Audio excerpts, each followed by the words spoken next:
जय श्री कृष्णा दोस्तों, मेरे YouTube चैनल पर आपका बहुत बहुत स्वागत है। दोस्तों, श्राद्ध पक्ष चल रहे हैं और हम सभी चाहते हैं कि हमें अपने पितरों का आशीर्वाद मिले। तो हम ऐसा क्या करें जिससे हमारे पितृ जो हैं हमसे खुश रहें, प्रसन्न रहें और हमें जाते समय अपना आशीर्वाद दें। क्या आप जानते हैं यही वो पक्ष हैं, यही वो 16 दिन हैं जब हम अपने पितरों का आशीर्वाद ले सकते हैं। अगर हमारे ऊपर पितृ दोष है तो हम उनसे मुक्ति पा सकते हैं।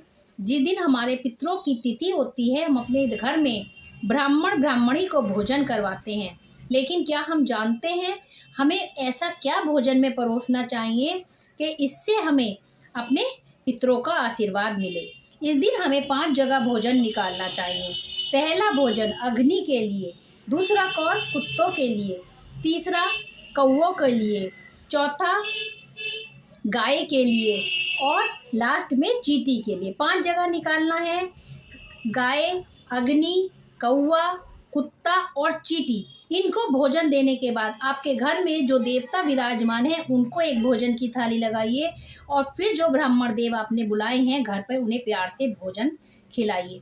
आपने भोजन क्या बनाया है इस चीज़ का फर्क नहीं पड़ता, आपने भोजन कैसे बनाया है इस चीज़ का विशेष प्रभाव पड़ता है। आप हमेशा अपने पितरों के निमित्त जब भी भोजन बनाएं, स्वच्छता का पूरा ध्यान रखें। भोजन प्रसन्न मन से बनाएं, तामसिक भोजन ना बनाएं।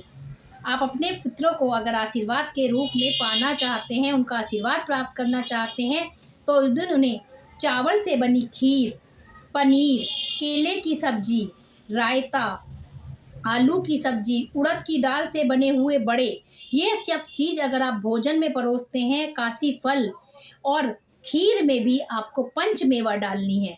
ये भोजन आप जब पितरों के निमित्त अपने ब्राह्मण देव को देते हैं तो उसके रस और सुगंध और गंध से हमारे पितृ प्रसन्न होते हैं।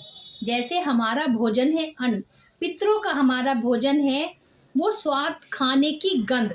कभी भी हमारे पितृपक्ष के भोजन में प्याज लहसुन का प्रयोग नहीं करना चाहिए। हमेशा जब भोजन बनाएं तो शुद्धता का विशेष ध्यान रखें।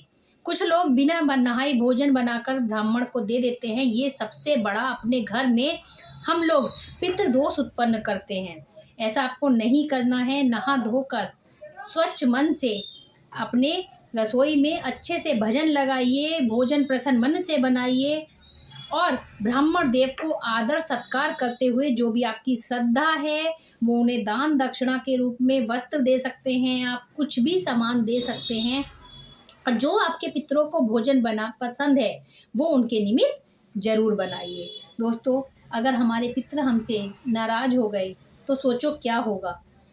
देवताओं से ज़्यादा हमें पितरों के आशीर्वाद की ज़रूरत है। आजकल कलयुग है, जितनी भी कुंडली में देखती हूँ 90% कुंडली में पितृ दोष जरूर पाया जाता है। इसका मुख्य कारण है हम ना स्वच्छता का ध्यान रखते हैं और ना अपने पितरों को याद रखते हैं।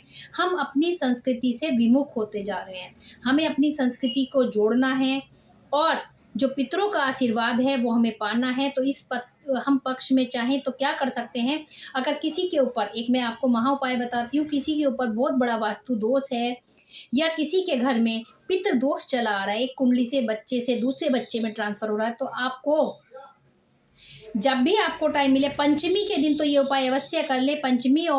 पंचमी पे भी टाइम नहीं मिलता है तो पितृ विसर्जनी अमावस के दिन आप 1 लोटा स्टील का जल लेकर उसमें काले तिल और चावल डालकर आपको पीपल पर चढ़ा देने हैं। देखिए, कुंडली से पितृदोष दूर हो जाएगा और 5 सफ़ेद बर्फी के पीस उस पीपल के नीचे छोड़ के आने हैं पितरों के निमित्त। जब वो चींटी, कौवे व या वहाँ पर जो भी कुछ लोग खाएंगे उनकी प्रसन्नता का ठिकाना नहीं रहेगा तो आपके जीवन में भी खुशियाँ आएंगी। दोस्तों, मैं कुछ नया लेकर वीडियो में फिर आपको कुछ सुनाऊंगी। तब तक के लिए राधे राधे।